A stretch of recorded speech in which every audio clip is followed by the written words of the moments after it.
L'opus 2024 de Farming Simulator devait être présenté fin janvier, sauf qu'il a toujours pas été présenté. Par chez nous, on pense secrètement que c'est parce qu'ils veulent intégrer la possibilité de bloquer les autoroutes et de labourer les parkings du Leclerc. Franchement, le jeu, s'il est bien fait, il pourrait être plus incroyable encore que GTA 6. Allez, on est le vendredi 2 février, vous regardez la dernière actu réfractaire de la semaine, alors profitez bien et c'est parti. On commence de suite avec notre météo des luttes où on va beaucoup parler des agriculteurs bien sûr. Malgré les annonces du gouvernement, plusieurs points de blocage ont été maintenus. C'était le cas sur l'A8 et sur l'A51 où les agriculteurs disent que leur mobilisation était renforcée en l'absence de réponse concrète applicable directement. Sur l'A4 aussi, le blocage a été maintenu et devrait tenir encore quelques temps. On est toujours en place et on n'est pas parti!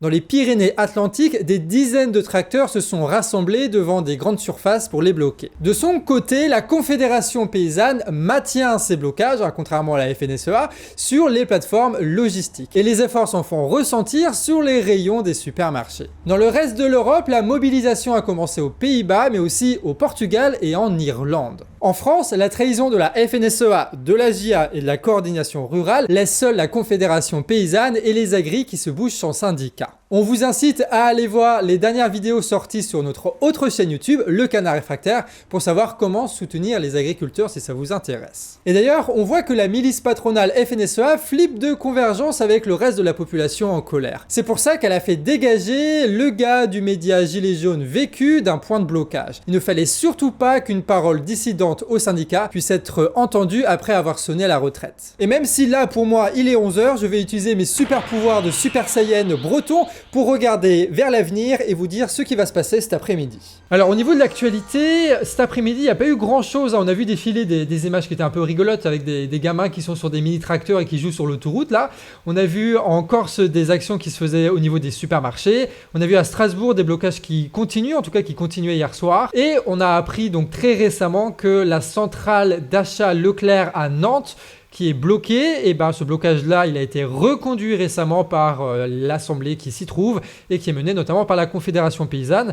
Mais la Confédération paysanne, on rappelle, appelle à tout le monde de venir sur ces lieux de blocage. Ils ont même diffusé une carte pour qu'on puisse s'y retrouver. Donc voilà, les blocages continuent malgré les déclarations qui ont été faites hier par le gouvernement et la FNSEA. Est-ce que c'est pas un peu la même chose? Un petit peu quand même. Bon, sinon, en termes de mobilisation, hier, les profs ont manifesté contre le tri social au collège et pour une meilleure condition de travail. La grève a été particulièrement suivie dans le second degré avec un personnel sur 2 en grève selon la FSU. Dans le premier degré, c'est 40% des profs qui étaient en grève, un chiffre monstre alors que d'habitude, les profs de primaire, ils se mobilisent très peu. Et la colère, elle était très forte, en témoigne la tentative d'incursion au ministère hier à Paris. Bref, la grève a été une telle réussite que les syndicats appellent déjà à remettre ça à partir de mardi 6 février. Le « à partir », ça veut dire qu'ils appellent à une grève reconductible. On termine cette météo des luttes avec une info qu'on a reçue de Lauriane, une abonnée. Ce mercredi, des centres socio-culturels étaient mobilisés pour plus de moyens afin d'éviter leur fermeture. Le slogan de la mobilisation était clair,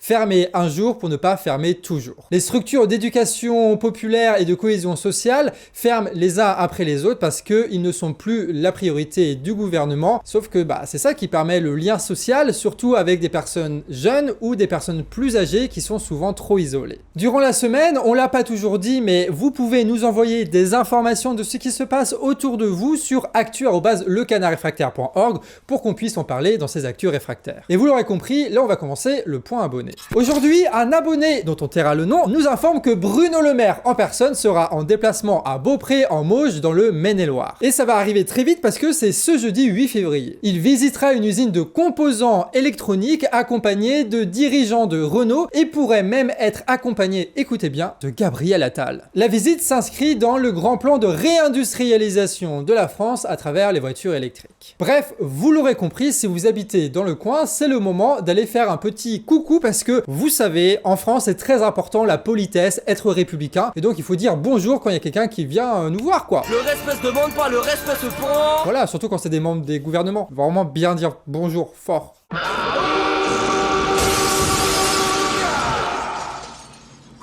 Et maintenant, on va passer à quelques actus un peu plus généralistes. On a appris aujourd'hui que les GAFAM, Google, Apple, Facebook, Amazon et Microsoft, ont fait 100 milliards de bénéfices au 4e trimestre 2023 seulement. 100 milliards en 3 mois, c'est juste hallucinant.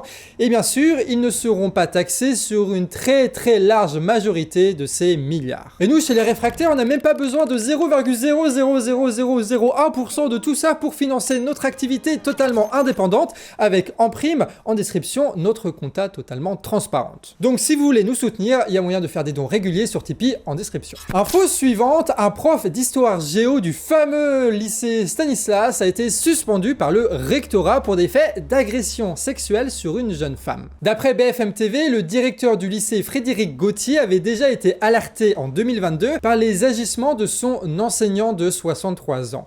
Il aurait alors fait un signalement au rectorat qui n'aurait abouti que maintenant. On poursuit avec une décision de justice. La SACEM a bien le droit de demander des droits sur les musiques diffusées lors des enterrements. Libre de droit,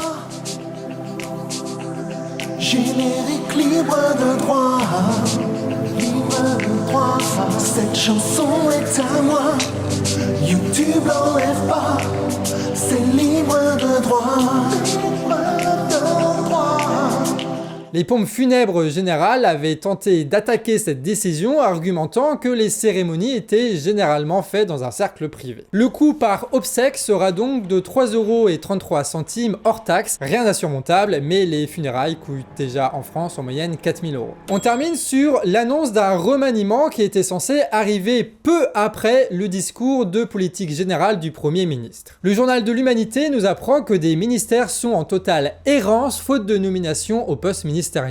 Des mesures ont été mises en pause, tandis que des conseillers ont été remerciés. Ce serait le cas dans les ministères ou secrétariats d'État au transport, au logement, à la fonction publique et aux outre-mer. Jamais un gouvernement n'aura mis autant de temps à nommer son équipe au complet, preuve s'il en est que la Macronie peine à recruter ses chevaliers servants. D'ailleurs, on a appris que des cadres d'Amélie Oudéa-Castéra auraient tenté d'agir en secret pour éviter son départ du ministère de l'Éducation, des Sports, des JO et des tartes flambées. Ils ont même été rappelés à l'ordre par le directeur de cabinet de celle-ci alors qu'elle a annoncé ne pas vouloir démissionner. La mobilisation lancée hier par les profs finira peut-être par la faire changer d'avis. Et voilà, c'est le week-end. À l'heure où on sort cette vidéo, Ellie est déjà sûrement au stade en train d'espérer une victoire face à Paris. Et pour les gags en paix, ce sera demain face à Annecy.